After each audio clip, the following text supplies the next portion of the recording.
Perdidos na Estante, o seu podcast de adaptações literárias do site Leitor Cabuloso.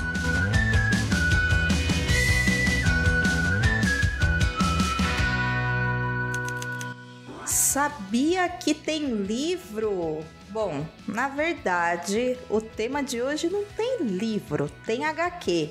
E se você tá aqui, provavelmente você sabe, porque esse não é o primeiro, nem o segundo episódio que faremos sobre esse tema. Embora, se a gente for parar pra pensar, até que é, né? Porque hoje a gente vai falar da terceira temporada da série The Umbrella Academy. Eu sou Domenica Mendes e de volta está aqui comigo ela, a defensora dos Umbrelinhas, Aline Bergamo. E aí, Aline, tudo bem? Como é que você tá? Oi, gente, tudo bem? Eu tô feliz que não estragaram a minha série, né? Olha! Vamos lá, cada temporada é uma emoção diferente. Isso é verdade. Umbrella Academy, você dá o play e você não sabe o que vai acontecer, entendeu?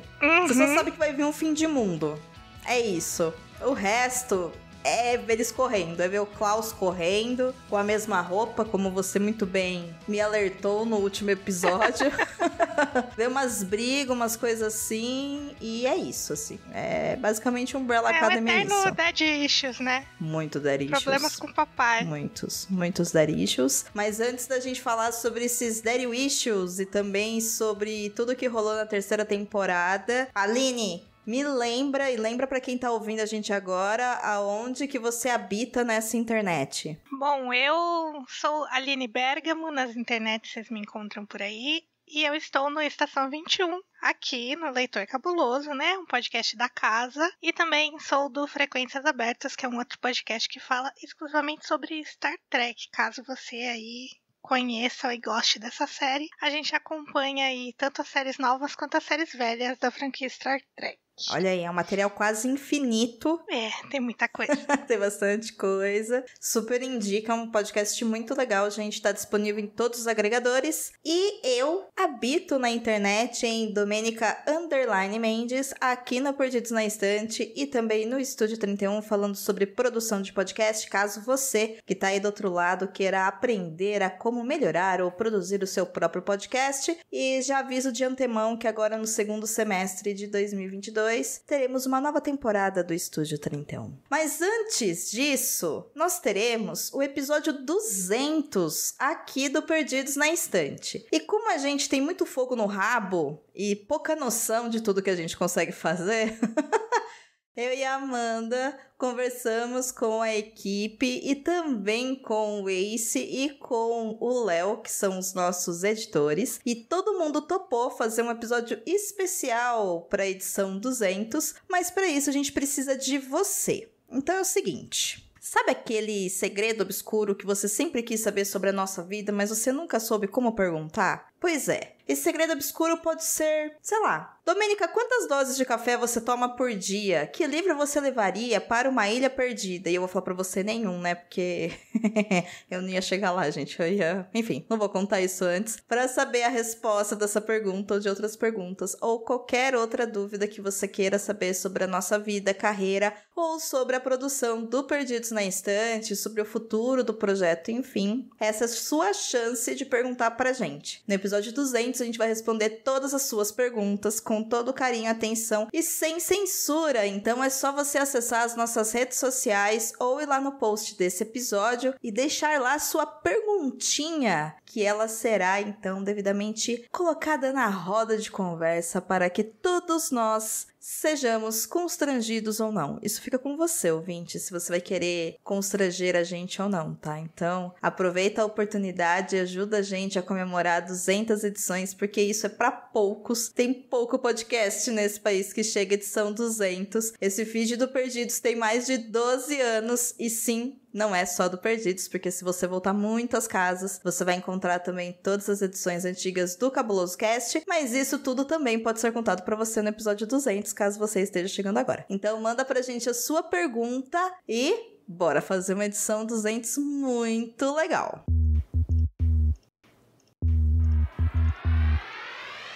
Aline, eu tenho mais uma novidade a respeito do Perdidos. Você quer saber? Quero, me conta. Seguinte, você conhece a Aurelo, né? O aplicativo de podcast? Sim. Pois é, a Aurelo é um aplicativo super legal. A Aline já conhece, vocês ouviram ela falando. E você, ouvinte, se quiser nos ajudar sem gastar absolutamente nada, é só você acessar aí no seu navegador do computador ou no seu aplicativo de celular a página do Perdidos na Estante e ouvir os nossos episódios por lá, porque cada play é monetizado. Então faça isso pelo bem do Perdidos na Estante. É só você ouvir todos os nossos episódios, aqueles que você quer ouvir, a partir de hoje, através da Aurelo. E claro, né? Compartilha esse episódio, comenta, curte, porque eu já falei, a gente precisa de feedback, a gente é carente, não é, Aline? Ai, é muito bom quando a gente sabe o que o pessoal tá gostando, o que o pessoal não tá gostando, o que a gente pode trazer a mais. É muito bom receber feedback, eu acho super importante. É isso aí. Muito bem, então. E Aline, você sabe que agora a gente tem um novo bloco aqui, o momentinho do beijo no Perdidos na Estante, né, Aline? Ai, que fofura, né, Dô? Ai, cara, é que eu sou uma pessoa que se eu gosto de alguém eu quero beijar, entendeu? É isso, assim, eu sou uma pessoa que eu gosto de abraçar, eu gosto de beijar, eu gosto de carinhos. Então, aqui o carinho, ele é em áudio, mas feito com muito amor e com muita consideração. E hoje eu tenho 3 beijos para entregar, olha só. Uma verdadeira beijoqueira. O primeiro beijo é lá pra Larissa Siriani, que indicou o nosso podcast lá no Instagram. Se você não conhece a Lari, saiba que a Lari é uma escritora muito maravilhosa. Ela tem obras incríveis, nacionais. A gente tá sempre divulgando e sempre apoiando o trabalho dela. Então fica aqui, Lari. Um beijo pra você, sua linda maravilhosa. Beijo, estou com saudade. Lari, eu também te amo. Todos amamos Larissa Siriani. Estamos todas com saudade de você. Outro beijo vai pra Lu Bento, que é @amãepreta lá no Instagram, que simplesmente chegou lá e falou assim: me manda um beijo. Lu, todos os beijos do mundo pra você. Você é uma querida. Gosto muito de você, gosto muito das curicas, tô morrendo de saudade também. E aproveitamos aqui, né, pra indicar o Quilombo Literário, que é o Instagram que a Lu cuida. Então, galera, dá um help lá, dá um salve, vai conhecer o trabalho da Lu. E por último, mas não menos importante, um beijo pra Gi, que disse lá no Twitter que amou o nosso episódio da 2ª temporada do Umbrella Academy. Tomara que ela goste desse. Não, Aline? Tomara, foi muito gostoso de gravar e eu fico muito feliz de saber que as pessoas estão gostando de ouvir. Pois é, inclusive, peraí, tem mais um beijo aqui sobre esse episódio, acabei de ver. Temos também um beijo para o nosso querido Rodrigo Hipólito, que nesse episódio sobre a 2ª temporada de Umbrella Academy, ele disse que veio na hora certa, porque ele se lembrava de metade das coisas da 2ª temporada. Aí depois do episódio, ele disse que estava prontíssimo para começar a 3ª temporada. E aí eu falei, deu certo então o que a gente fez, Aline, foi sucesso. Foi uma boa retrospectiva então, excelente. Ótimo, missão cumprida. E você, tem beijo pra mandar? Eu quero mandar um beijo pro pessoal do encontrinho aqui de São Paulo do RP Guaxa, porque eu fui de penetra na festinha lá do pessoal do Guaxa e eu me senti muito acolhida e muito querida e o pessoal é muito bacana. Então vai esse beijo aí pros ouvintes que estavam em São Paulo e a recomendação pra quem quiser conhecer o RP Guaxa é um podcast aí de RPG. Cara, eu preciso repetir tudo o que a Aline falou, porque eu também fui nesse encontro de penetra.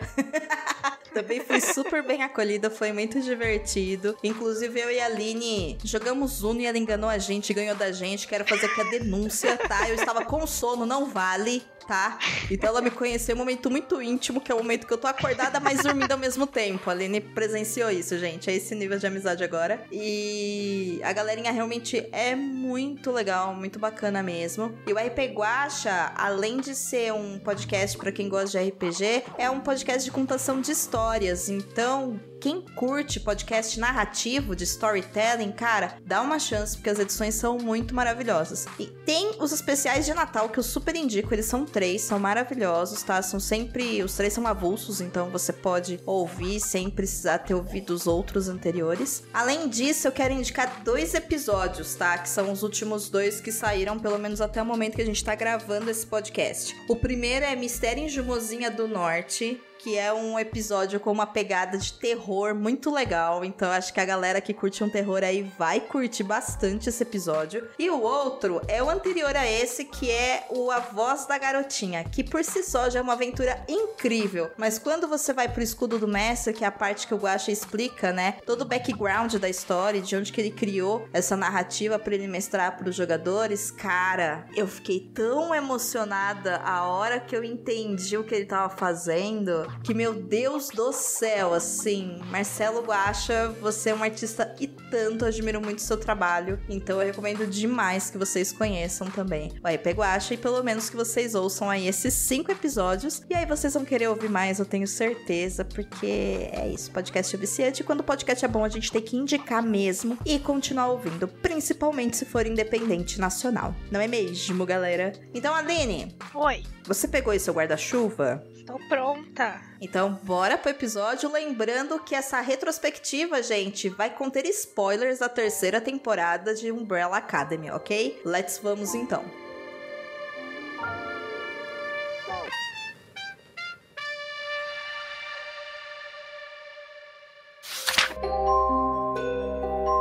Você sabia que tem livros, filmes, boxes, séries e todo um maravilhoso mundo de literatura? Você pode encontrá-los no Perdidos na Estante. Aline, você começou esse episódio falando que eles não te decepcionaram. Você quer me explicar como foi que isso aconteceu? Assim, vou quebrar um pouco mais isso. Eu acho que continua sendo uma boa série, continua sendo uma boa temporada. Não é a minha temporada favorita. Ok. E tenho bastante críticas a bastante coisa. Ok, ufa.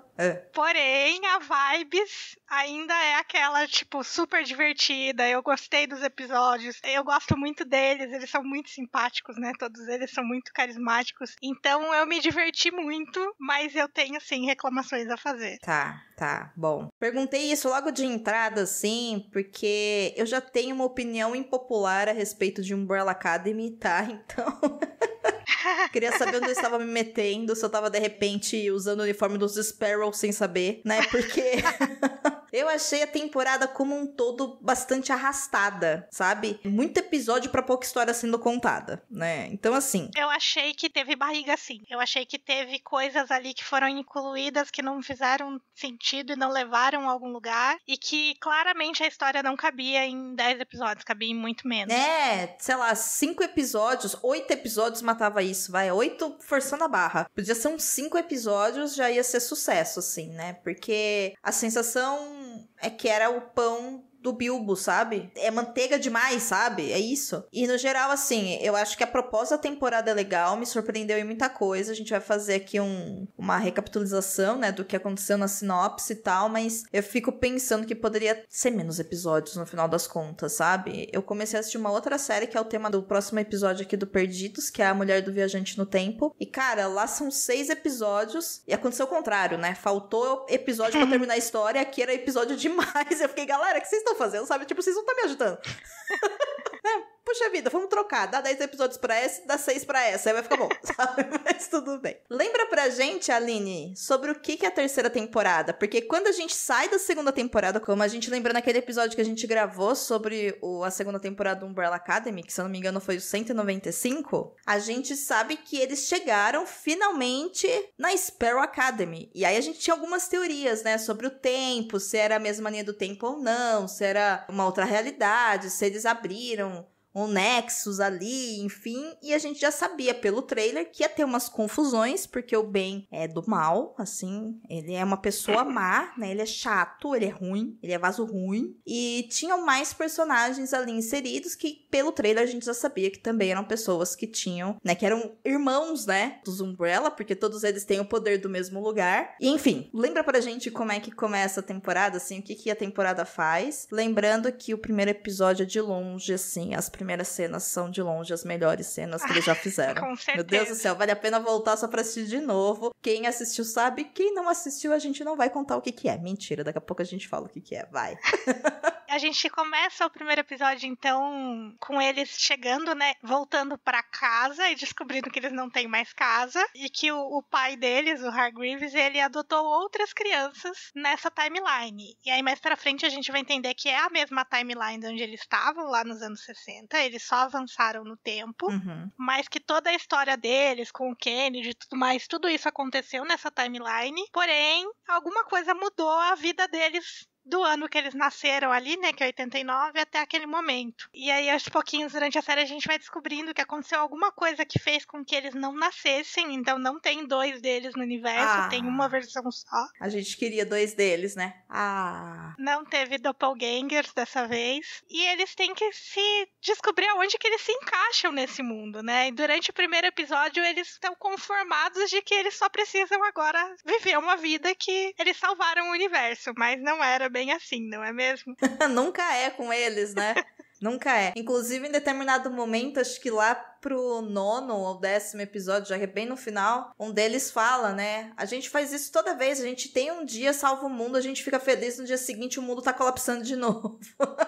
O Five fala mais de uma vez durante o episódio: eu tô há 20 dias tentando salvar o mundo, eu não aguento mais. E é a realidade deles ali, né? Sim, sim, sim. E eu gostei, assim, do que aconteceu, né? Na verdade, já caindo aí pro rolê todo pra ajudar a galera a entender, a juntar as pontas, né? Que talvez possam ter ficado abertas. O que acontece é, quando eles chegam de novo em 2019, e eles descobrem que eles não são os filhos, né? Do Hargreaves, eles trazem junto com eles uma energia do caos. E essa energia Blitzes. Exatamente. E essa energia do caos, que eu vou chamar aqui carinhosamente de bolota de fogo, acaba consumindo tudo exatamente como bolotas de fogo costumam fazer na história da humanidade. Sabe, tipo, o início de tudo, né? O Big Bang, sei lá, ou bolotas de fogo, né? Enfim. E pelo próprio trailer, né? A gente já sabia que a presença deles ali ativou essa energia que está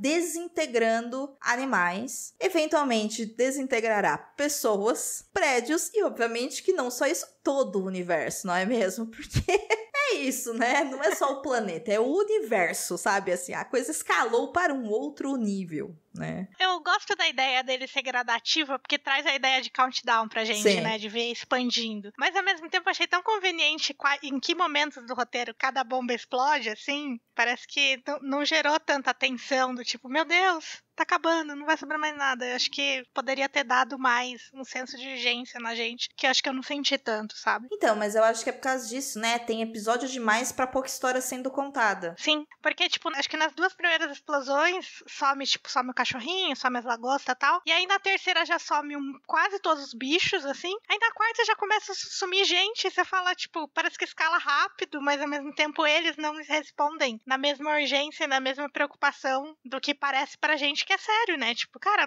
sumiu a pessoa ali do lado do Luther e o Luther, tipo, segunda-feira, tipo. Luther estava lá comprando um preservativo, sumiu o cara e falou, ok, ganhei desconto, vou transar, dane-se o mundo, sabe? E aí você fica, Luther, uma pessoa desapareceu do seu lado. E ao mesmo tempo que não tem aquele senso de urgência do Leftovers, por exemplo, sabe? Né? Que é uma série da HBO muito boa, por sinal, que tem um arrebatamento, mas enfim, isso pode até ser um tema de outro episódio do Perdidos, porque é baseado em livro também. Mas enfim, não tem esse senso de urgência, eu super concordo com você, e eu acho que em parte é porque a escolha narrativa da série é acompanhar a bolota de fogo, né, e as suas explosões, que vão marcando pra gente o tempo, a passagem de dias, ao mesmo tempo que tem muitos episódios que são focados em cada personagem. Então, por exemplo, a gente tem um baita de um arco do Klaus, que é só sobre o Klaus. Então a gente tem um episódio inteiro do Klaus, né? Inclusive o arco dele tem algumas reclamações, umas coisas assim meio nada a ver que eu achei. Aí tem, sei lá, a parte da Alison também que é enorme. Tem a parte do Victor também que é gigantesca. Então, e sem falar, enfim, na Layla com o Diego, que foi uma surpresa bem agradável. Sim. Né? Então, a hora que a gente para pra olhar, essa urgência não acontece por quê? Porque fora isso, ainda tem a confusão dos Sparrow com os Umbrella, né? Os Sparrows querem matar os Umbrella. Então, eles estão o tempo todo falando assim, o mundo está colapsando, bilhões de pessoas desapareceram, mas eu não quero ser amigo dele, eu quero brigar com ele, dar um tapa na cara dele. Ô, galera, sabe? Tipo, são bilhões de pessoas, né? E eu entendo que é pra mostrar que eles não estão aí pra nada, mas, né, poxa, né? Aí fica difícil eu me importar também, né? Porque eu sei que esse grupo, pelo menos dos Umbrella, não vai morrer. Porque a série tem que chegar no final e tem que dar gancho pra uma próxima temporada, entendeu? Se fosse a primeira temporada, eu até me preocuparia. Mas na terceira, gente, a gente já sabe, né? Que não rola. Eu acho que o grande problema, talvez, do senso de urgência também, é porque a série tem 3 grandes conflitos. Fora os conflitos de cada personagem, ela tem 3 grandes conflitos. Ela tem os Umbrella versus Sparrow. Ela tem o Harlan, que parecia que ia ser uma grande coisa e foi qualquer merda. E tem o Cougar Bleed, que acabou virando um problema só nos 2 últimos episódios. Então, a forma como essas 2 primeiras situações foram se resolvendo pareceram uma barriga perto da loucura que foi os 2 últimos episódios. Super concordo.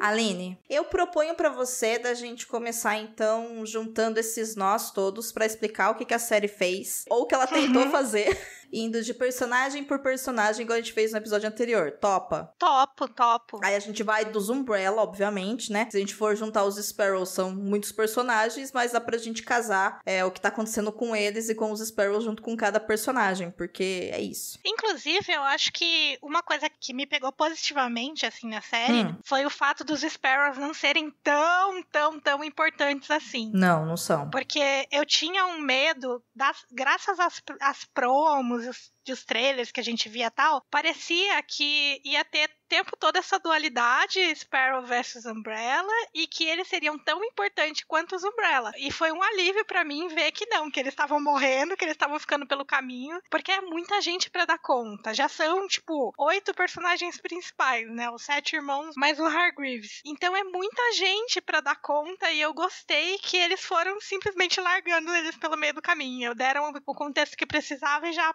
passa pro próximo, assim. Eu concordo com você. Eu acho que a morte deles, conforme vão acontecendo, vem em hora certa pro roteiro, né? Eu acho que ter que ir limpando é uma boa. O que eu não gosto é de ser nesse plot dessa briguinha que não leva a lugar nenhum também, entendeu?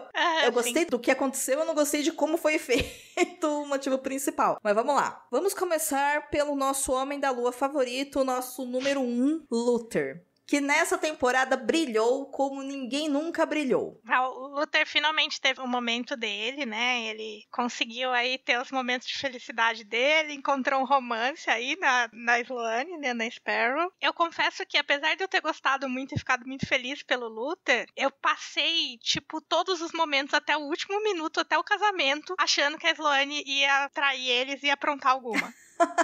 Porque ela é a 5. E a gente não confia no nosso 5. Por que a gente vai confiar no 5 deles? Eu confio no nosso 5. Ah, não. O nosso 5 é o que mais faz as coisas pelas costas dos outros. O nosso 5 toma café loucamente, amiga. É isso. Ele é o que resolve as treta. Ele é o chato. Ele é o que grita com as pessoas. Então, e depois lá na frente ele meio que deixa explícito que o paralelo entre ela e o 5 é que eles são teoricamente geniais, né? É isso. Que eles são a mente ali da família na questão mais científica até. Mas eu passei todo o tempo achando que ela ia dar uma volta nele, que ela não ia ser tão boazinha assim. Eu não tive condições de acreditar na personagem.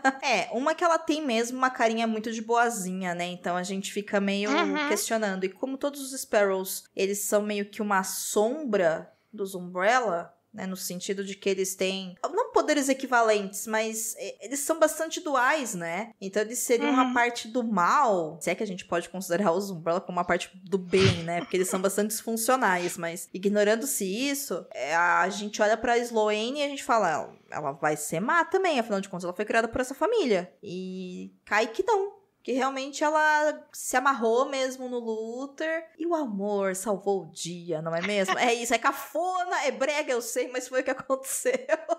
E eu fiquei feliz pelo Luther.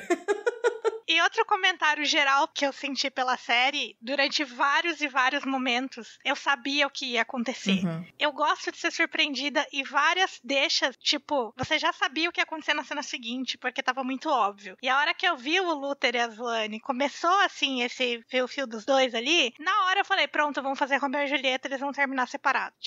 Tem várias coisinhas que eu fui me decepcionando por estar certa, sabe? Sim. Que eles não conseguiram subverter a minha expectativa. Por isso que eu falei, o roteiro... Gente, é isso, tá? Desculpa pra quem tá ouvindo, gosta muito, mas o roteiro é fraquíssimo. Por favor, não nos cancele, mas é isso. Entendemos o que foi feito, mas de novo, né? Muito episódio pra pouca história, mas vamos lá. Me diverti pra caramba, mas assim, várias questõezinhas ali que eu falava, não vai fazer isso. Aí eles fizeram. Me diverti, tipo, chama Guilty Pleasure, tudo bem, mas o importante é a consciência, tá tudo certo, né? Que bom que eu assisti, senão eu ia ficar triste de não ter assistido, mas não é uma série que eu vou falar, nossa, quero muito voltar para assistir de novo a terceira temporada. Tanto que assim, a gente terminou de assistir, eu falei, vamos gravar, porque eu não vou voltar aqui ano que vem pra reassistir esse negócio pra gravar esse episódio, entendeu? Tipo, não vai acontecer. Eu volto, eu acho que eu tô bem tranquila em continuar sendo fãzinha dessa série, continuar passando todos os meus panos, tô bem tranquila quanto a isso. Amiga, olha, eu não, obrigada, já deu já. Assim, que vem a próxima temporada, mas pra mim não rola ficar reassistindo essas coisas não, tipo, é isso. Mas enfim, o Luther nessa temporada, a gente descobre algumas coisas sobre ele, por exemplo, que eu achei muito legal, que é o fato dele ter passado quase 1000 dias na Lua, e ele supera mesmo, né, enfim, aquele affair que ele tinha com a Alyson, e ele acaba encontrando o amor na Sloane, como foi dito, tanto que os dois, no final das contas, acabam se casando. A Sloane é o número 5 dos Sparrows, como a Aline disse, e a Sloane tem um poder de levitação, né, ela consegue tanto ela levitar como ela levitar as coisas. Ela manipula a gravidade, aparentemente, né? Eu acredito que é isso. Ficou mais chique o jeito que a Aline falou, né? Eu falei levitar, que é isso aí. A Aline está melhor do que eu nos poderes. É isso.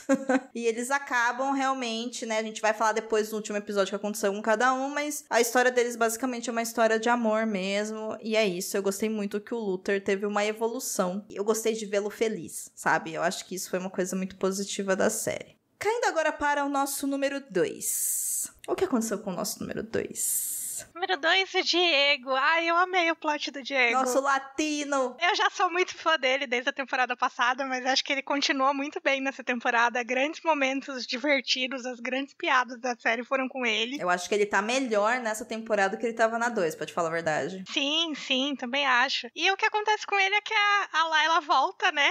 E entrega um guri pra ele e fala, toma, é seu filho, ele tem 12 anos, porque foi o tempo que você ficou fora. E é isso, se vira aí. E aí aparece aquele garoto maravilhoso, carismático, que só ele. Aquela interação dos dois, sensacional. Eu amei todo o plot dele e da Layla. É isso, a gente tem Diego sendo pai solo de um adolescente. Um pai bem irresponsável, né? Bem irresponsável. Mas assim, divertidíssimo, né? Como ele vai evoluindo a relação que ele tem com o guri, assim, é muito legal. Diego, gente, ele é um alívio cômico maravilhoso, porque ao mesmo tempo é aquele ponto exato do latino, sabe? A gente tem uma raiva constante, mas ao mesmo tempo a gente é engraçadalho, né? Então, é uma coisa que só quem é latino sabe, funciona muito bem. Eu acho que ele arrasou também nessa temporada. Embora, já queimando aqui várias coisitas, não é, da temporada, depois a gente descobre que o guri não é filho deles, né? A Layla emprestou a criança, conhecido como sequestrou a criança, não é mesmo? E ela fez tudo isso porque ela tá grávida e ela tava, enfim, com medo, né, da reação do Diego, de saber se eles iam ficar juntos ou não, se o Diego ia querer exercer a paternidade, blá blá blá. O que acontece? Até aí, ok. E aí, a minha queixa é só para o último episódio mesmo, que o Diego resolve dar uma de cavaleiro branco pra cima da Layla e fala pra ela, estou fazendo isso pela nossa família. E ele quer impedir ela de lutar, né, sendo que ela é fundamental na luta. Mas eu achei que isso casa com o personagem dele, inclusive os cala-boca que ela dá nele, mas assim, sim. Eu achei que tem a ver com ele, apesar de ser irritante. Perfeito, é isso, eu também acho que tem tudo a ver com o Diego, né, com a personalidade dele. Ele é controlador, né, é dele isso, né, se a gente lembrar dele desde a primeira temporada, era ele que tava ali querendo mandar em todo mundo, beleza. Mas me irrita porque, né, mas eu olhei e falei, né, do mesmo jeito que a Layla, a gente já pode falar dela aqui, a Layla tem esse arco mesmo, né, ela acaba, quando ela saiu da fazenda, ela acaba voltando e ela acaba, em um vídeo, ao procurar pelo Diego, ela descobre que a mãe dela tentou matar ela. Olha que legal! Trauma pouco na cabeça dela, né? Nossa, gente, Aí a gente já criou um novo problema na série que é Mommy Shoes também. Porque não basta ter só Daddy Shoes. Aliás, é uma nova categoria, né? É Parent Shoes, sabe? Porque os pais, Sim. no geral, assim, os cuidadores não cuidam das crianças, é isso. E aí a Layla consegue, enfim, uma maleta, por isso que ela consegue voltar com a criança, né, pro Diego. Acontece que quando ela chega naquela realidade, a maleta dela e a maleta do Klaus, que a gente já vai explicar o que aconteceu com ela, né, porque isso é importante pro início da série, ela tá descarregada, então ela fica presa com eles. Ela não consegue ir embora. O Kugel Blitz lá que interfere na maleta, né, e faz com que, acho que ela perca a força, alguma coisa assim. A bolota de fogo usa a maleta como bateria. E aí eles não conseguem sair de lá e a Layla acaba ficando durante toda a temporada, o que é muito legal, porque a Layla junto ali, eu acho que foi um acréscimo e tanto pra essa temporada, assim. Gostei muito da Layla. E justamente por essa série ter episódios demais, eu sei que eu estou sendo repetitiva aqui, o arco dela, né, aquele probleminha que ela tem, da insegurança dela com relação à maternidade, né, e essa insegurança que eu acho que é extremamente válida, ela passa 2 episódios inteiros falando que ela acha que ela não ia ser uma boa mãe, que era melhor o mundo acabar. E aí, assim, sei lá, na 5ª vez que ela falou, eu não aguentava mais, sabe? Eu falei, Jesus, amado, não sobrou uma terapeuta nesse fim de mundo, sabe? Porque assim, de novo, é muito espaço, né, pra pouco drama, né? Então, repete, exaustão. E aí, o problema não é ela ter essa insegurança, mas a série colocar tantas vezes, né, como se eu tivesse esquecido. E aí eu fiquei, eu acho que eu tô chata, né? Eu sei. Me desculpem, eu tô doente. Número 3. A Alison veio dark, né? Apesar de fazer muito sentido com o histórico dela e com o que ela vinha passando, né?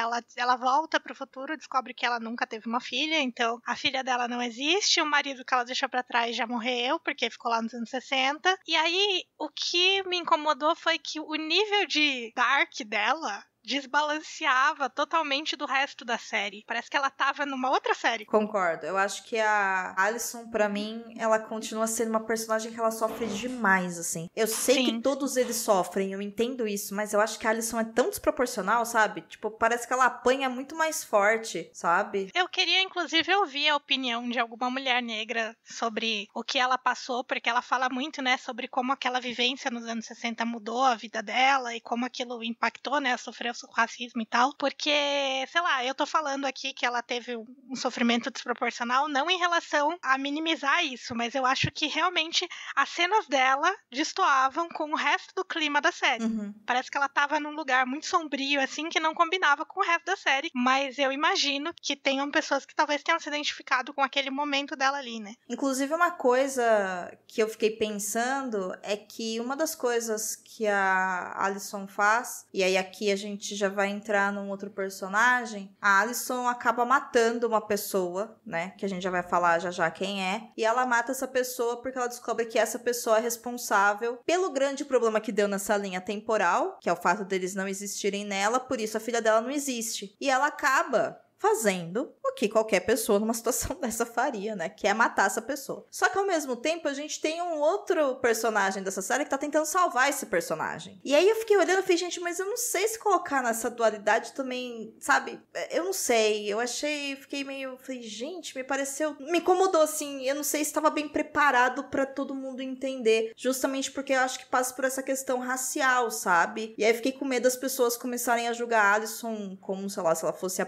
pior Umbrella, extremamente vingativa. Sabe aquele estereótipo da mulher negra que é má, mas ela não é má, sabe? Eu tive muito essa preocupação também, né, que eles falam que é a Angry Black Woman Isso. E tal. Porque enquanto eu assistia, eu vou marcando no aplicativo que eu assisto, que é o TV Time, e eu vou lendo os comentários das pessoas que assistiram também. E muita gente tava reclamando que a Alison tava insuportável, que a Alison é horrível, que a Alison não sei o quê. E eu acho que em algum nível, sim, ela pode ter pisado nesse estereótipo. E aí é complicado porque a segunda temporada colocou a gente pra olhar pra Alison como uma mulher preta que não tinha voz na década de 60, cara. E olha o poder disso. E aí nessa, me parece que eles perderam a mão e jogaram a gente pra um lugar que eu fiquei olhando e falei, eu não sei se a galera vai conseguir aceitar muito bem isso não, sabe? Não sei se eles vão entender. Eu concordo.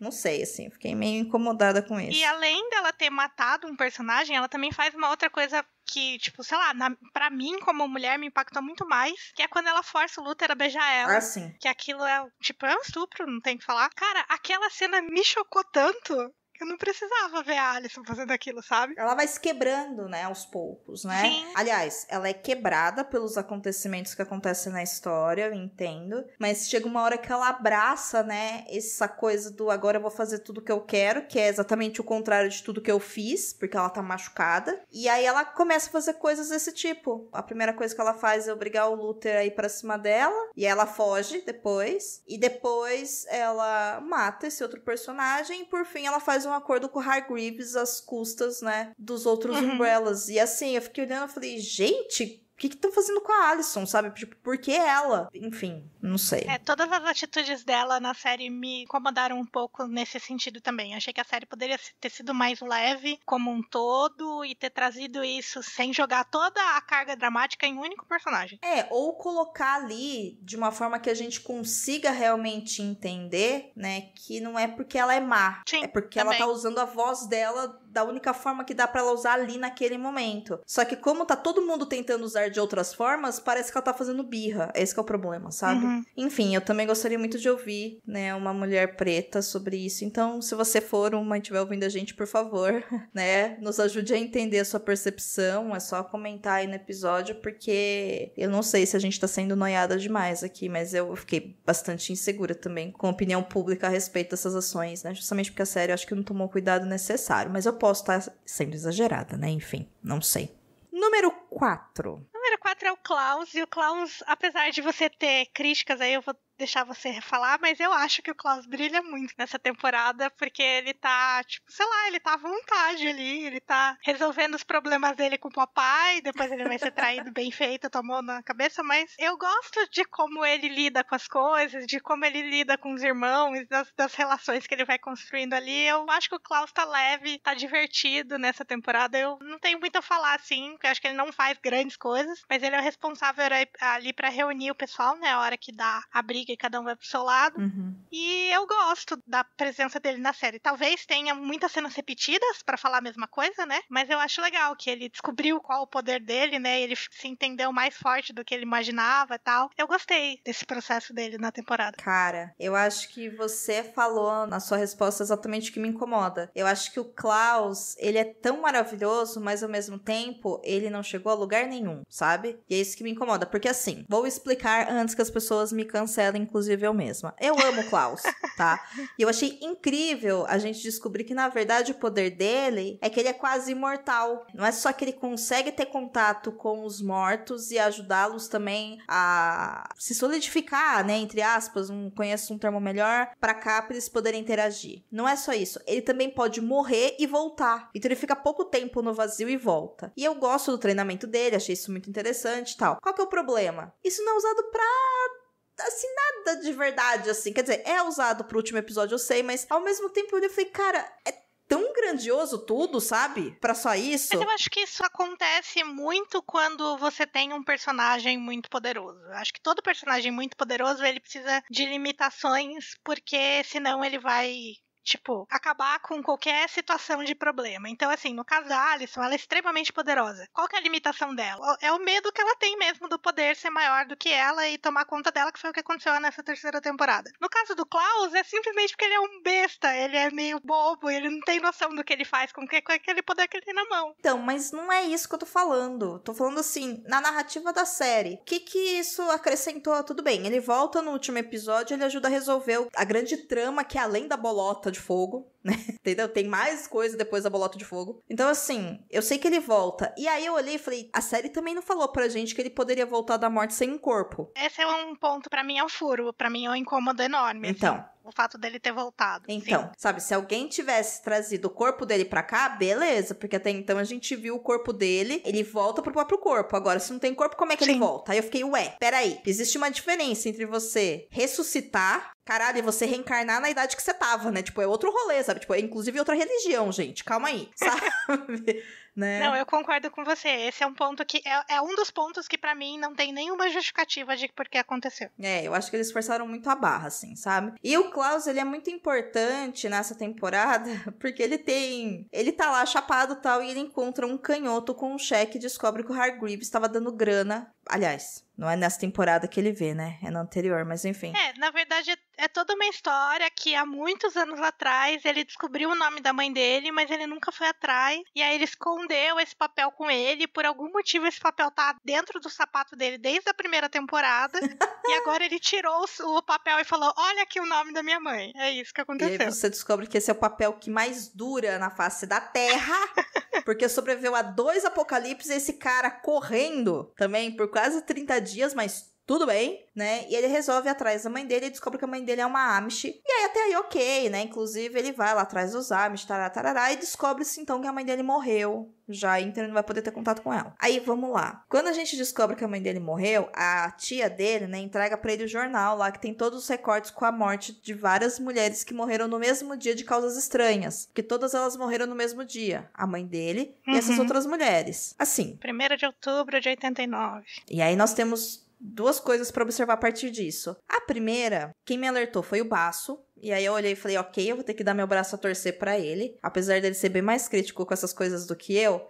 Pensando numa questão de narrativa, é óbvio que eles precisariam entender que todas as mães morreram juntas no mesmo dia. Isso é importante pra série, né? Mas por que vai ser uma Amish que não tem tecnologia nenhuma, que montou isso num caderno, sabe? Tipo, por que essa mulher se preocupou em juntar isso no meio do nada? Sem acesso à tecnologia. Entende? Por que ela? Eles poderiam ter encontrado essa informação, sei lá, no hotel, igual o restante do pessoal encontrou, igual o Victor encontrou que a Cici já tinha morrido uns anos atrás, sabe?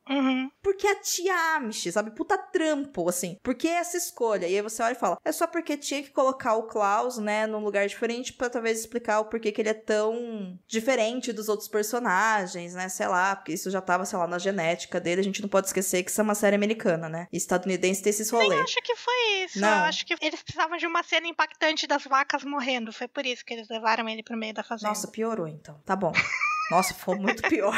Eu tava tentando ajudar. Mas Isso é porque ela gosta da temporada. eu não me importei muito com isso, não. Eu achei que, tipo, cara, isso teve zero impacto no meu raciocínio, assim, assistindo a série. Não, perfeito. Também tinha pra mim naquele episódio. Só que quando eu cheguei no último, eu já tava de saco cheio, aí tudo começou a vir à tona, entendeu? Tipo, uau! E eu fiquei, não precisava. Ele descobre o negócio das mães, e aí depois ele vai atrás do pai dele, descobre que o pai dele tá sendo drogado pelos Sparrow, e aí ele ajuda o pai dele a se livrar das drogas. Tem isso, tem isso. E ele vai numa road trip com o pai dele pra treinar o poder dele. E depois ele fica pra trás e o Hargreaves mata ele, que não entendemos o que acontece ali. E até agora não tá explicado por que ele deixa o Klaus pra trás também. Ele fala que o Klaus não vai ser bom o suficiente pra estar ali com eles, né? Eu acho que é só pra mostrar o quanto que o Hargreaves é mau, sabe? Assim, Mas metódico. assim, pra mim não justificou, assim, realmente. Também não.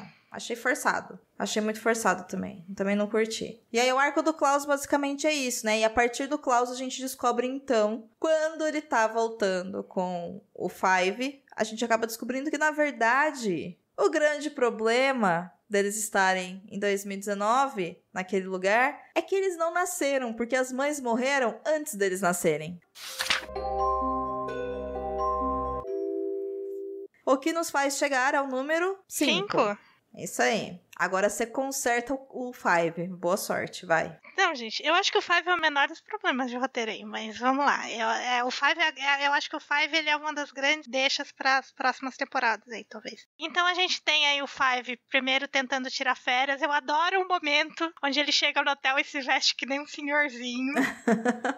E o chapéuzinho, o coletinho, eu acho aquele momento sensacional. E aí, beleza, e depois ele encontra lá, eles bolam um plano e ele consegue voltar para a comissão. Apesar do Kugel Blitz e tudo mais, eles conseguem voltar para a comissão. E aí lá eles descobrem que a comissão também está destruída, que a mudança no tempo também, né, impactou a comissão. E eles descobrem que o único lugar onde sobrou lá dentro é uma sala secreta, onde está o Five de 100 anos no futuro, que é um velhinho e que tá lá, e ele dá um conselho pro Five que é não salve o mundo, e aí ele fica com aquilo na cabeça, tipo, já tentei salvar o mundo 2 vezes, ele mandou não salvar mais, então não vou salvar mais, e aí quando ele volta, ele meio que vira o antagonista, né, do Hargreaves ali, do pai dele, porque o Hargreaves quer que eles vão lá pro Oblivion salvar o mundo, entre aspas, e ele vem com esse conselho de que é melhor eles não salvarem o mundo e deixarem as coisas acabarem de uma vez, né. Então acho que esse que é o arco dele. Exatamente. Ele vê que no corpo dele de 100 anos tem uma tatuagem com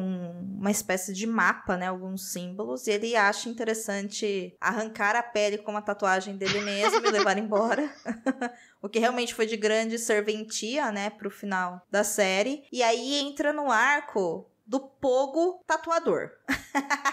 Melhor Pogo maravilhoso. Esse é uma cena pros quadrinhos também. Essa versão maluca do Pogo, ela existe em algum lugar do quadrinho também. Bom demais, cara. Pogo tatuador, achei sucesso total, adorei. Super faria uma tatuagem com Pogo tatuador. Gosto muito. E aí vale a pena a gente abrir aqui um parênteses pro Pogo, porque o Pogo, assim como ele treinou os Umbrellas na linha de tempo do qual eles saíram, o Pogo era o treinador dos Sparrow. Então, ele conhece o Hargreaves e os segredos de Hargreaves, né? E aí, juntando tudo isso, junto com o que a Aline falou do Klaus, o Pogo, quando foi demitido pelo Hargreaves da Sparrow Academy, ele deixou as drogas que os Sparrows dão para o Hargreaves ficar ali, né, completamente submetido a eles, né? Bem cabisbaixo e tal, sem controle nenhum de nada. Sem nenhuma autonomia e tudo mais. E o Klaus também tem um arco, né? Como ele é voltado com a questão da linha do tempo, a gente já comentou brevemente sobre a maleta e a gente já falou da bolota de fogo que, né, tá impedindo eles de saírem de lá, então eles estão presos nessa linha. E aqui vale a pena a gente fazer um adendo, já que a gente tá falando do Pogo e tudo mais, para a mãe deles, porque a mãe deles também existe na Sparrow Academy, embora na Sparrow ela apenas tratada como uma simples robô ali, né, uma simples androide, e quando ela descobre a bolota de fogo, ela se torna uma devota, porque ela fala que a bolota de fogo é Deus. É isso, assim,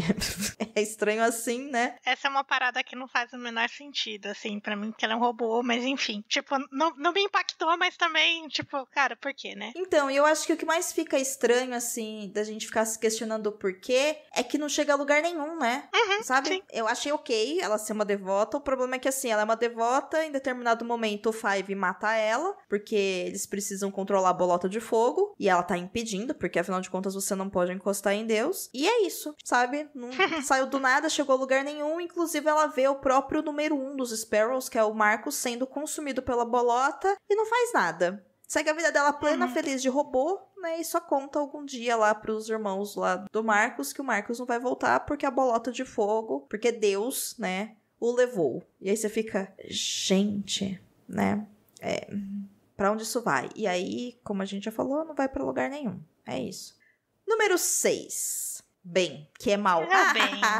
O Ben da nossa timeline desencarnou, foi embora, tá todo em paz. E aí, o Ben dessa timeline, ele nasceu e ele foi criado pelo Hargreaves e ele virou um babaca. Então é isso que aconteceu com ele. Aí eu tenho várias reclamações em relação a esse Ben existir, apesar de eu amar que o ator teve toda essa oportunidade na temporada, ele é um fofo, Sim. um querido, e eu fico muito feliz que ele está lá. Mas pra mim é uma outra coisa que não para em pé. Eu acho que do mesmo jeito que as mães morreram, eu não vejo justificativa de por que a mãe do Ben também não morreu. Olha aí, eu não tinha pensado nisso. Isso é um furo realmente interessante, você tem razão, não tinha como o Ben existir. Muito bem apontado. As pessoas defendem que foi o Harlan, né, que matou todas as mães. Isso. E as pessoas defendem que por ele não ver o Ben, ele não conhecia o Ben. Mas assim, pra mim não faz sentido, porque ele também não conhecia, apesar dele saber que os outros Umbrellas existem, ele também não conhecia eles. Ele viu aquele bando de gente maluca uma vez. A justificativa que ele dá pra matar as mães é que ele sentiu uma energia muito forte, uma dor muito forte e meio que liberou elas dessa dor. Então, se todas elas sentiram isso ao mesmo tempo, por que a mãe do Ben não sentiu ao mesmo tempo? Peraí, me ajuda a lembrar uma coisa da segunda temporada. O momento que o Ben abraça a Vanya e ele segue a luz, é antes ou é depois da Vanya tentar tirar a energia do Harlan? É antes, né? Porque aí tá explicado, porque ele realmente não tava lá. Porque ele já não tava mais com o Klaus. Entendi. Tá, assim. Entendi. Assim, acho interessante essa teoria da galera. Acho que é uma forçação, assim, parabéns pra quem pensou nisso, sabe? Você realmente tá querendo fazer um trabalho excepcional. Faz sentido. É, porque a série deveria colocar isso pra gente, não a gente ter que fazer esse puto exercício agora.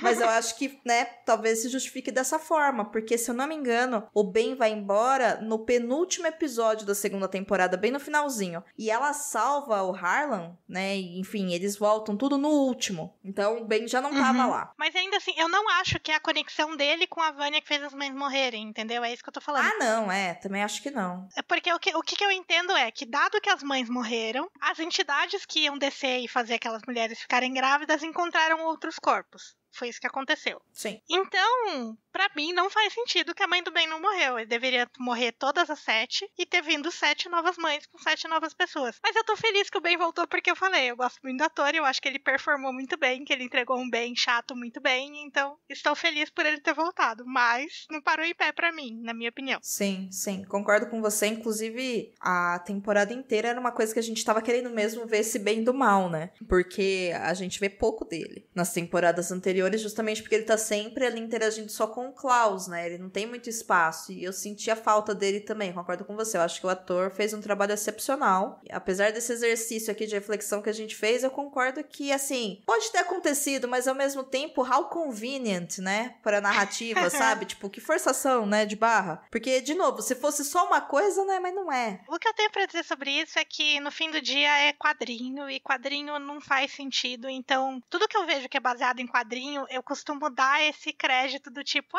velho, nada faz sentido na história em quadrinho mesmo. Eu, pessoalmente, costumo dar esses créditos, assim, só porque eu me divirto mais e tudo bem. Tá certo, respeito, Aline. Vamos lá, e o Ben dos Sparrow, ele tem um lance todo com essa questão da arrogância dele e tudo mais, que na verdade ele é o número 2 e o que ele quer é ser o número 1, né? Então, mesmo quando o número 1 morre, ele resolve que ele quer enfrentar os Umbrellas, ele quer matar o Harlan. Pra quem não se lembra, o Harlan é o menininho que a Vanya salvou, né? O filho da Cici e tal, que agora vocês já sabem que foi ele, né? Que matou as mães dos Umbrella, por isso que eles não existem, por isso que a Alyson mata ele, enfim. Esse Ben é um pé no saco, sabe? Ele é chato pra caramba, ele não sabe trabalhar em equipe, ele é super arrogante, e ele traz junto com ele a mulher Sparrow, porque eu não sei o nome dela, né? Enfim, que é a mulher lá dos Corvos. Acho um personagem bem interessante, acho bem legal. Bastante legal, gostei muito dela, queria que tivesse tido mais tempo, assim, pra conhecer ela melhor, sabe? Além dos outros irmãos, né? O rapaz lá que... Eu não sei se ele tem uma super força, né? Que as pessoas batem nele e ele não sente, ou se ele reflete. Eu acho que... Ele reflete. Eu acho que é um negócio de impacto, né? O impacto volta. Tudo que ele sofre, a outra pessoa sente também. Alguma coisa assim. Eu acho que ele reflete, porque tem a cena que o Diego e o filho dele, que não é filho dele, é confuso desse jeito, que eles estão lutando, que ele joga a faquinha no cara e corta a perna do menino, lembra? Isso, sim, é isso mesmo. Né? Então eu acho que ele deve Tudo refletir. Tudo que fazem pra ele, faz de volta na outra pessoa. Isso, e ele não sente, né? Mas de repente ele sente, então ele tá lutando, ele não sente nada, de repente ele tá no chão e você fala, não entendi, sabe? Se ele quer, ele cai, se ele... Não entendi, gente, assim, de verdade, não entendi qual que é o rolê, fiquei na dúvida. Que outra irmã que a gente tem? A gente tem a Sloane, a gente tem o Cubo Mágico, que é o Christopher. Que não tem nenhuma justificativa, nenhuma explicação, e ele simplesmente existe e a gente é obrigado a aceitar ele. E isso é uma coisa que me incomoda nessa série, porque assim, nenhuma mulher pare um cubo. Então... Ué, mas tem uma mulher pare em 5 minutos, então eu acho que poderia parir um cubo nesse caso. Ah, e a Aline não força, sabe? Para. Né? Provavelmente ele era humano e ele ficou preso lá dentro, sabe? Eu não sei. Pode ser uma entidade de energia que se prendeu em alguma coisa pra continuar viva. Sei lá. Muita ficção científica na minha cabeça, então eu aceito algumas coisas. Então, eu não aceito nada porque a série não me explicou, então eu não posso aceitar nada. Tudo que eu fizer é fanfic, e, tipo, não, né? Então, não sei quem é Christopher, é isso. E a gente tem a menina que solta o veneninho que fez o Footloose acontecer. Meu, o melhor poder já feito na história das séries da Netflix, cara. Melhor momento da história da Netflix. Netflix nunca mais vai pagar uma cena tão bonita quanto essa cena de Footloose. Não vai. Nunca mais vai ser feita uma coisa tão boa, sabe? É a melhor cena das 3 temporadas inteiras, cara. É muito boa. O que você está fazendo, Diego? Protegendo a nossa honra. Cara, maravilhoso. Maravilhoso. Inclusive, essa cena tá no primeiro episódio, gente. É isso. Quem assistiu, assiste de novo. Nos primeiros minutos. Se você nunca viu Umbrella Academy, você obriga. Você põe a sua mãe, senta no sofá e fala: assiste esse negócio caótico, maravilhoso aqui. Exatamente. Tipo, assim, você não precisa ter assistido. Senta lá, coloca lá. Episódio 1, temporada 3. Dá o play. São os primeiros minutos. É só isso. Só que terminar a dança, você pode desligar e ir embora. Ei! Você quer encontrar um mundo secreto de adaptações literárias? Sim, mas onde? No Perdidos na Estante. E finalmente chegamos no número 7. Victor. Cara, é isso. O que você achou, Aline, de todo o arco do Victor, né? Inclusive, a gente tava num hype no episódio anterior, porque a gente falou, cara, sim. como é que vai ser feito, né? A gente sabia que Vanya se tornaria Victor e a gente tava super hypado, assim. O que você achou? Eu achei que o arco de transição do Victor ficou muito bom. Apesar de ter ficado um pouco arrastado, ficou muito bonito. Todas as interações com os irmãos eu achei muito emocionantes, assim. E até trazerem cenas da temporada passada e encaixarem ela na questão da transição. Achei muito, muito, muito legal, assim. Tipo, eu acho que 0 defeitos para a transição de Victor. Porém, pro resto, eu tenho pontos. Olha, queria dizer, Victor, te amo, me liga. E aí? Qual é o resto? Eu acho que o conflito, acho que é um pouco do que você falou, o conflito do Victor com a Alicent não foi bom o suficiente. Eu acho que um dos motivos desse é que o Victor não soube, vou usar essa brincadeira, ser grande o suficiente para bater de frente com a Alicent. Uhum. Eu acho que esse é um personagem que deveria ter crescido muito nessa temporada, na questão de se impor, e se impor respeito, se impor ali uma posição na família. Eu achei que ele ainda ficou muito passivo, muito... tá bom, então, assim, eu me incomodei um pouco, achei que ele poderia ter crescido mais, ter sido mais agressivo nessa forma de se encaixar de verdade na família, sabe? Uhum. Tomar posse desse lugar dele ali. Eu concordo com você, né, tanto que vários deles, em alguns momentos, né, dão aquele bullying falando, né, o que você tá falando, sabe? Quantas pessoas quer comparar que você matou, né, porque ela causou o fim do mundo, né, na primeira temporada, ou, sei lá, você é responsável por a gente tá aqui, coisa assim, né, vão sempre jogando esse peso em cima dele. O que eu percebi, e aqui palmas para Elliot Page, é que quando isso acontecia, você via alguns traços assim, meio de Vanya, ainda aquela coisa meio cabisbaixa, meio, nossa, eu sou um grande erro, mas não era tão pesado quanto era quando era Vanya, sabe? Parecia mais forte, assim, Victor é mais certo, tipo, olha, isso me dói, mas eu não vou mais abaixar minha cabeça, sabe? Então, assim, eu vejo uma evolução no personagem. Mas eu concordo contigo que eu acho que falta espaço. Isso, eu vejo um crescimento, mas eu acho que a raiva devia ter sido mais. Até porque, na primeira temporada, o mundo acaba porque... o Victor tá puto, basicamente. Sim. Tem muito ódio ali. E aí, na segunda temporada, tem toda essa transição e tal, mas a hora que explode também é a mesma coisa. Tipo, guardei, agora eu tô puto e vou quebrar tudo. E aí, nessa, cadê essa raiva, assim? Eu acho que deveria ter mais um conflito de perder ou não a paciência, sabe? De estourar ou não. Eu achei que eles foram muito sutis, que poderia ter pesado mais a mão. Uma coisa que aconteceu nessa temporada é que Victor, depois que se assumiu como Victor e foi acolhido por quem ele é, ele não estourou mais de raiva, né? Isso é uma coisa que eu achei bem interessante, assim, eu gostei. E finalmente esse fim de mundo não é por causa dele, né? Embora... indiretamente ainda é, né? Então eu falei, caramba, gente, né? Por uma quarta temporada, se ela existia, eu não sei como é que vão culpar ele, porque agora não tem mais como. Dessa vez realmente não foi ele, tá? Realmente. Né? Não, agora é tudo culpa do Hargreaves, não tem o que falar. Nossa senhora, 3 temporadas pra liberar o Victor, né, da culpa cristã de acabar com o mundo, sabe? Caramba, né? Mas é isso, assim. Concordo com você, Aline, concordo com você. E aí a gente pode chegar aqui no último episódio, que a gente descobre, né, que a Bolota de Fogo está comendo geral, né? Todos os personagens basicamente morreram. E aí a gente finalmente chega ao Oblivion. A gente tem o grande confronto e a gente sabe que serão, então, 7 sacrifícios. E aí a gente fica pensando, né? Eram 7 Sparrows, 7 Umbrellas. Então, na verdade, o Hargreaves estava realmente treinando eles para o Oblivion. Sim. Né, esse tempo todo. E por isso que ele larga a mão dos Umbrellas, né? Quando ele vê que o 5 sumiu, o Ben morreu, ele perde o propósito dele com o 7. É por isso que ele larga a mão dos filhos, assim. E por isso que ele continua mantendo os Sparrows, porque os Sparrows ainda eram 7. Exatamente. Então não tinha nada a ver sobre eles serem disfuncionais ou não. É porque ele precisava de 7 sacrifícios, né? Porque são realmente sacrifícios. E aí lá no final, depois eles apanharem muito e tudo mais, pra gente dar uma resumida aqui, pra gente não fazer a enrolação que foi o episódio, a gente tem finalmente, né, os 7 personagens, apenas a Alicent fica de fora e todos eles são sugados, né, aquela energia cósmica é sugada deles para essa máquina do Hargreaves que vai resetar a realidade. E aí ele sai. Eu vou dizer que quando terminou o episódio, a minha reação foi ficar puta da vida. Eu fiquei muito mal-humorada quando acabou aquele episódio. Nossa. Porque não fez sentido pra mim. Eu não entendi o que aconteceu nos últimos 5 minutos. E eu não gostei do final ser tão aberto. Porque eu sou uma defensora de que cada temporada, por mais que ela vá ter uma próxima temporada, ela tem que ter um fim conclusivo o suficiente pra eu não ficar brava se ela for cancelada. Então eu sempre fico ofendida se a série deixa um fim muito aberto.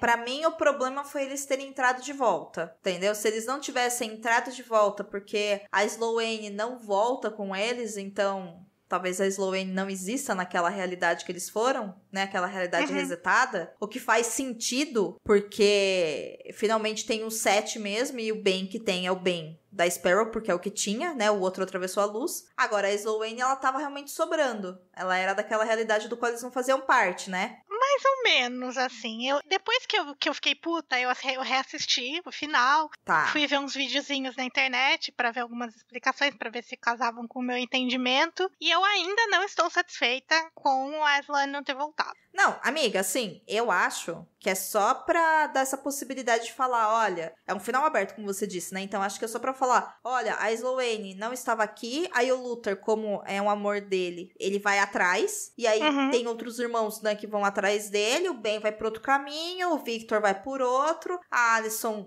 teve lá o final que ela queria, com a filha e com o segundo marido. Beleza, Alicent, mas ela tem poder. Isso é importante a gente estar aqui. A Alicent ainda tem poder. A Layla e o Diego provavelmente vão ficar juntos e ter lá a criança que eles têm. E fica aberta nisso, entendeu? Se acabasse antes do Luther entrar no hotel, não ia ter uma explicação do que aconteceu com a Sloane, mas beleza, sabe? Agora ele voltou. Então, se não tiver uma renovação, a gente nunca vai saber o que aconteceu com eles de verdade, sabe?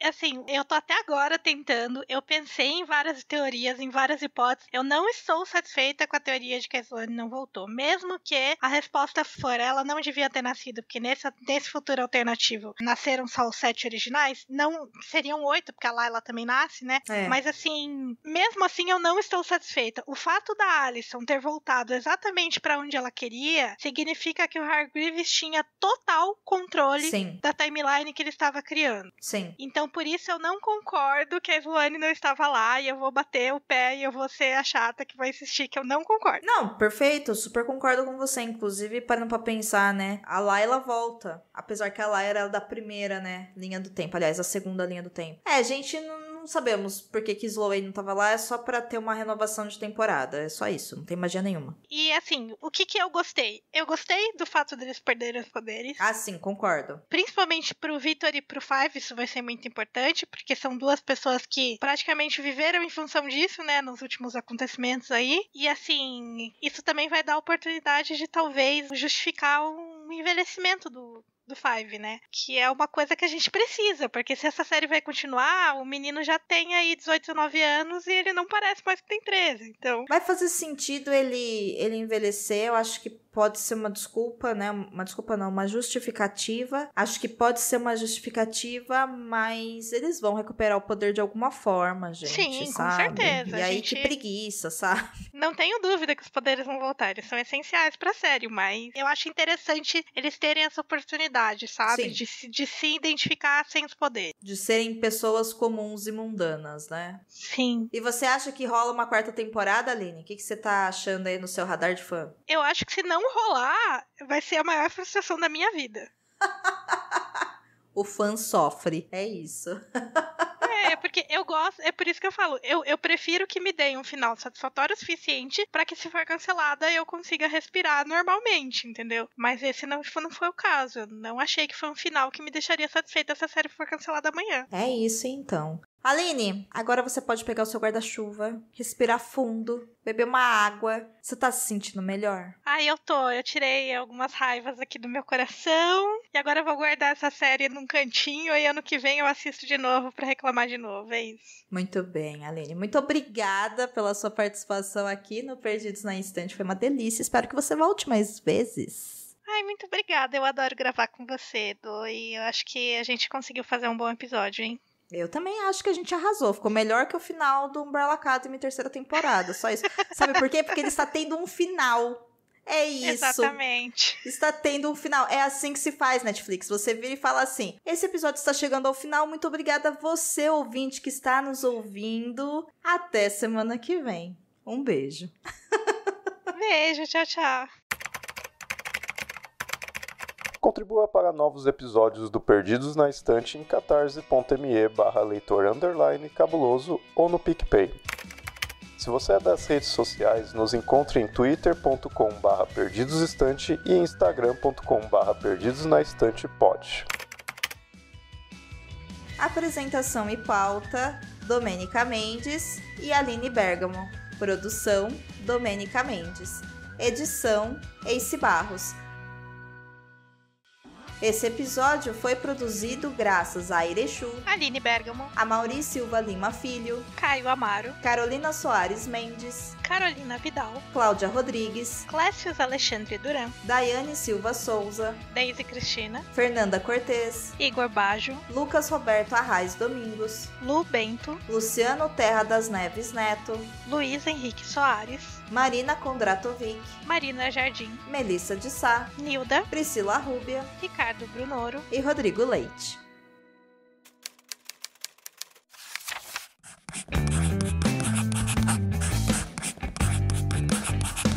Esse podcast faz parte do site Leitor Cabuloso. Conheça nossos conteúdos em www.leitorcabuloso.com.br.